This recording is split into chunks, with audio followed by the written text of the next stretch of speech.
Hey, are you confused about what you want to do in the future? Words like apprenticeships and gap years getting your head in a spin. Ben here to help decide what the best path is. And don't worry about being confused about what you want. We all are. Let's start with the most well-known option, university. You may have even researched this yourself before. UCAS is a very useful site that shows a lot of information on universities which fit your chosen courses. You can use filters to sort them into categories like distance, and it also tells you how many relevant courses there are. The entry requirements for each unis is also shown in a lot of preview boxes and can be changed to different styles of grade for different schools and also different courses like BTECs. Clicking on the preview bubbles will bring up a lot of information about the uni of your choice, like detailed entry requirements and a course list. You can apply to 5 different unis to make them count, and to keep track of those unis you can also press the little heart things and they'll bring them up on your homepage. I'd recommend choosing 1 or 2 with lower entry requirements as a safety net if you don't get the grades you want, but I'm sure you will. And here are things that I did at the uni open day.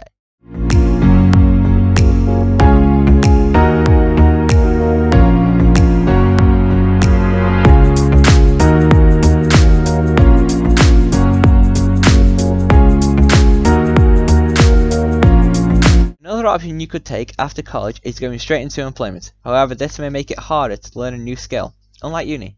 Some skills that are required are good people skills, the ability to sell yourself well on your CV, and determination, so that if you get turned down, you don't give up searching like me. Indeed has thousands of listings on different jobs, and you can search by area, so it's quite simple to find a job that suits you in your area and like place of living. A normal salary you're looking at college will be around minimum wage, which is around £7. This option is also a pretty common one. Apprenticeships. They're also a sort of like work experience, with some time spent with the employer and some in a classroom, except you get paid. A placement for one of these can last between 1 and 4 years, and then the employer can choose to give you a permanent position. However, the risk with apprenticeships is they may not keep you on, and they'll take on more apprentices for cheap labour.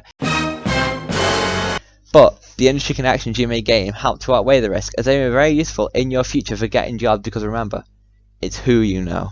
You will need good social and people skills if you want an apprenticeship, because you need to convince the employer to hire you and not someone else.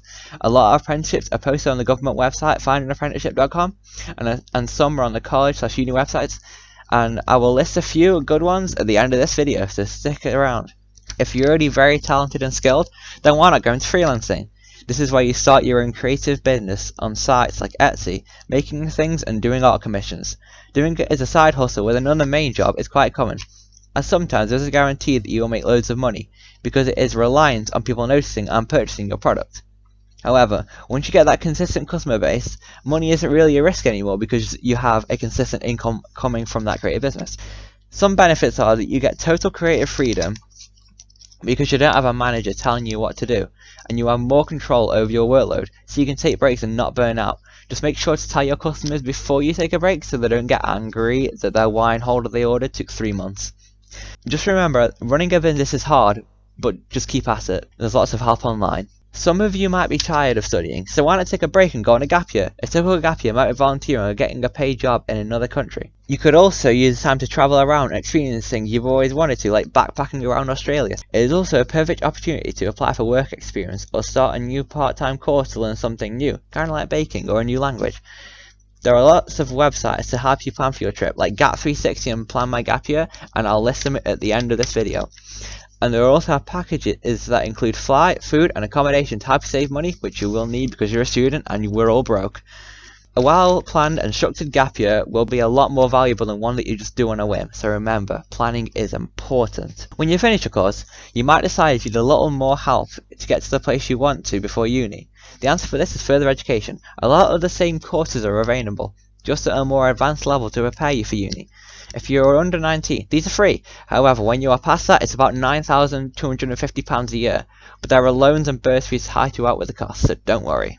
Here are some of the websites I mentioned, and here are some that I missed out that I promised I'd put. And for further advice, you can talk to your tutors and also your college's career advisor. I hope this video helps you out, even just a little bit, to decide what you want to do in the future.